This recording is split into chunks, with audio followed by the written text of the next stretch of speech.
Assalamualaikum warahmatullahi wabarakatuh. Kembali lagi di channel Sembiring Komputer. Dan di pembahasan kita kali ini, kita akan belajar gimana caranya merakit komputer, komponen demi komponen, sampai komputernya hidup dan menyala. Jadi di sini saya udah ada peralatan untuk merakit komputer. Di sini ada pasta pendingin yang bentuknya seperti suntik, dan ini adalah pasta pendingin untuk prosesor. Kemudian di sini adalah yang saya pakai obeng plus minus. Di bagian ujungnya bisa dibuka, dan ini adalah bagian minusnya. Dan yang ini adalah bagian plusnya. Di sini ada juga kabel T, fungsinya untuk mengikat kabel waktu komputer setelah dirakit nanti. Di sini ada pisau karter.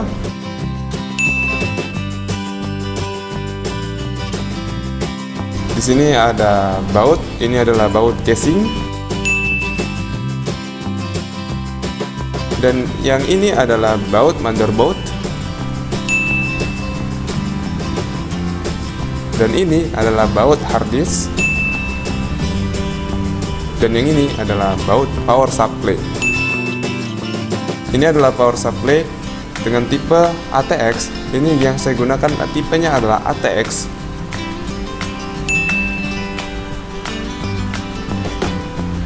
Dan yang ini adalah hard disk dengan kapasitas 160 GB dengan tipe soket SATA. Yang ini adalah komponen terpenting untuk merakit, yaitu sebuah motherboard.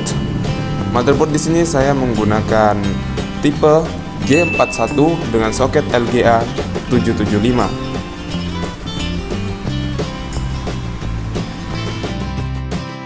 Dan yang ini adalah memori RAM dengan kapasitas 2 GB dengan tipe DDR3. Dan yang ini adalah prosesor Intel Core 2 Duo dengan kecepatan 2,7 GHz. Yang ini adalah kabel SATA, ya fungsinya untuk data pada hard disk. Dan yang ini adalah fan pendingin kipas prosesor. Yang ini ada monitor. Dan yang ini ada casing. Jadi gimana cara merakitnya? Yang pertama adalah pemasangan prosesor ke dalam motherboard. Yang perlu diperhatikan dalam pemasangan prosesor adalah tipe soketnya. Di sini saya menggunakan soket LGA 775. Yang pertama adalah kita buka dulu pengait dari prosesornya, dan kemudian kita tarik ke atas seperti ini. Kita tarik dan kita tekan ujung yang ini. Kita tekan ujung yang ini sampai besinya terangkat.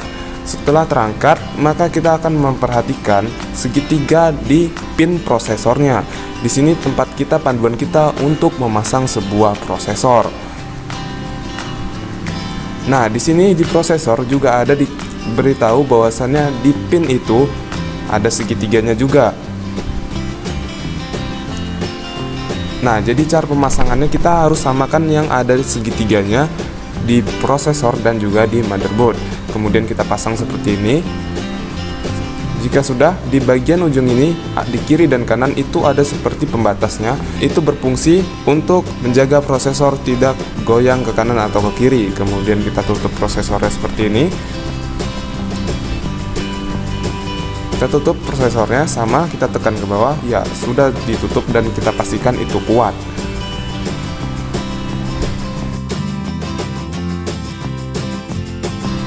Kemudian pemasangan memori RAM. Yang perlu diperhatikan dalam pemasangan memori RAM adalah pembatas dari RAM tersebut. Di sini saya menggunakan tipe DDR3, maka pembatasnya yang kanan lebih sedikit lebar daripada yang kiri. Pembatasnya ada di sini. Dan cara pemasangannya kita perhatikan juga di RAM-nya di mana pembatasnya juga. Lalu ketika kita sudah paskan RAM-nya, lalu kita bisa tekan RAM-nya ke bawah seperti ini. Kita tekan ke bawah sampai pengait di kiri dan kanannya itu menjepit si RAM tersebut. Nah, ini sudah kuat. Jika sudah seperti ini, pemasangan RAM pun sudah selesai. Kemudian pemasangan baterai CMOS. Yang perlu diperhatikan dalam pemasangan baterai CMOS adalah kutub positif ada di atas, seperti ini.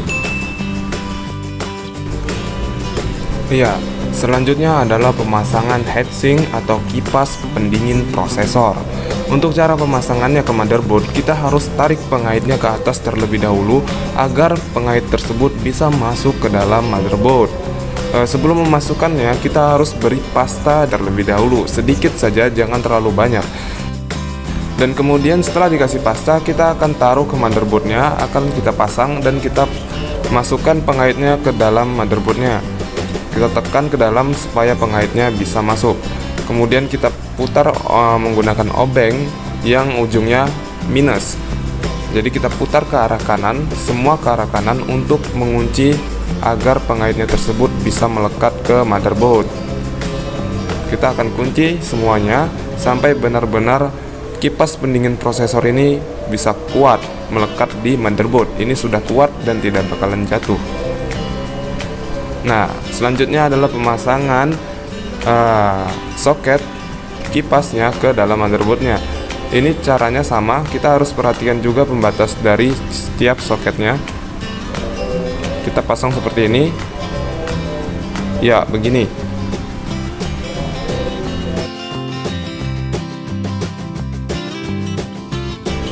Kemudian pemasangan power supply ke dalam casing. Kita akan masukkan komponen power supply ke dalam casing karena power supply adalah komponen yang besar di dalam komputer. Kita pasang power supply-nya seperti ini dan kita baut menggunakan baut power supply.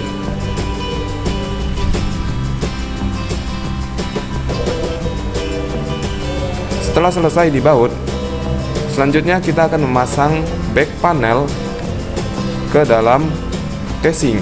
Back panel ini tiap motherboard beda-beda. Nah, ini back panelnya kita pasang ke dalam casingnya. Caranya kita tekan, kita dorong back panelnya keluar supaya ketat. Dan selanjutnya adalah pemasangan kabel front panel, audio USB, tombol power, tombol reset, dan HDD LED. Iya. Untuk cara pemasangan kabel front panel ke motherboard, kita harus lihat bagian yang ada pada motherboard. Di sini saya akan memasang kabel front panel audio ke dalam motherboard. Jadi yang saya perhatikan adalah port pada motherboardnya, di mana letak front audio di motherboardnya. Nah, ini adalah letak front panel audio di motherboardnya.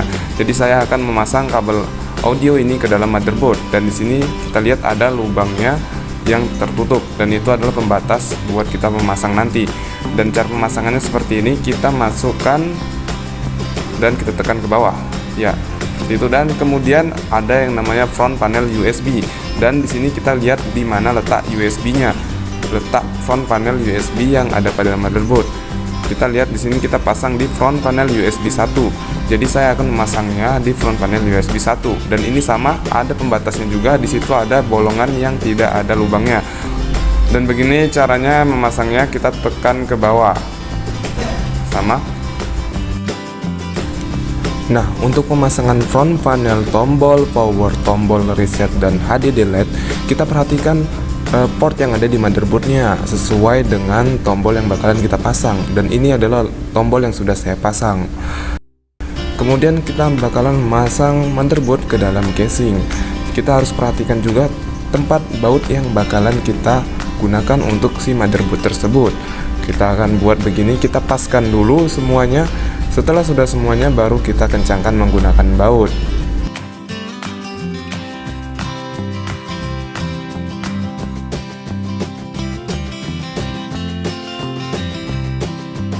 Nah, setelah selesai dikencangkan menggunakan baut, sekarang kita bakalan memasang kabel power ke dalam motherboardnya.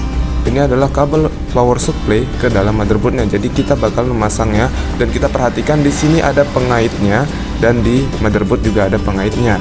Jadi jangan sampai terbalik. Kita pasang seperti ini, kita tekan ke bawah.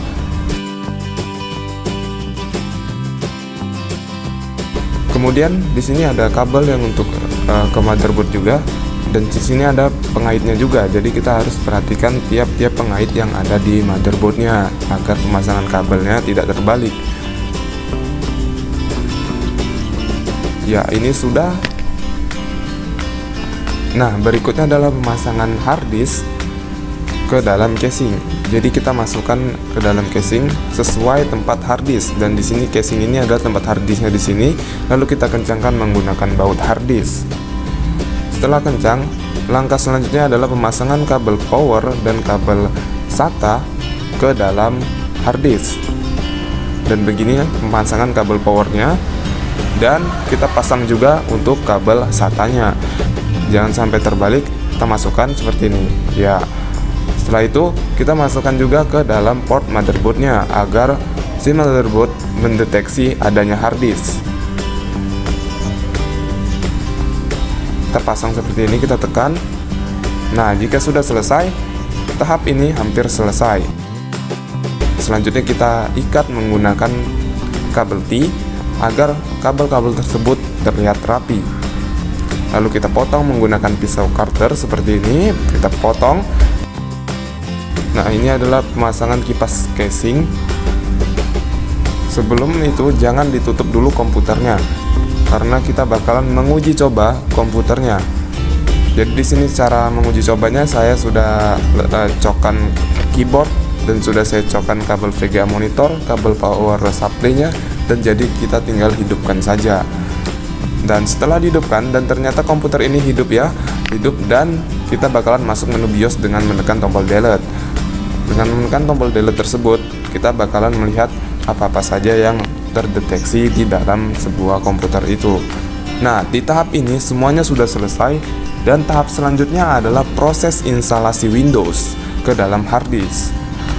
Jadi untuk video instalasi Windowsnya, kita bakalan buat lagi video instalasi Windowsnya dari awal penginstalan sampai selesai proses penginstalannya. Jadi untuk menonton video selanjutnya, silakan klik tombol subscribe dan jangan lupa untuk aktifkan notifikasinya. Jadi cukup sampai di sini dulu video kali ini tentang bagaimana cara merakit komputer dari awal sampai bisa menyala. So, jangan lupa untuk lihat-lihat video kami sebelumnya karena banyak sekali video tutorial lainnya yang mungkin bermanfaat bagi kalian semua. Jadi cukup sampai sini dulu, saya akhiri. Wassalamualaikum warahmatullahi wabarakatuh.